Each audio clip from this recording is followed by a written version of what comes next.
So here's the rice cooker in action. I guess I should say I have a cheap rice cooker that I bought at like Dollar General for like $10 that I loved. So I bought 3 of these as gifts at Christmas time because like they looked a lot nicer, had better features with the strainer and all.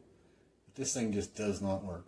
Bear in mind, I've been using a microwave rice cooker for like 8 years and it works great. This one, however, does not. This is what it does every time you cook. It doesn't matter how low the power is. It doesn't matter how little or how much rice you make. It all comes out the top and goes all over the inside of your microwave. None of the liquid stays in the bowl. And it's absolute garbage. If I follow the directions from my cheap one and I cook it half on high and half on 50%, it mitigates the issue a little bit. But it's too late for me to ask for my money back, but I've been apologizing to the people I bought them for gifts. I took this one back and tried to make it work myself. Yeah, this thing's garbage. Don't buy it.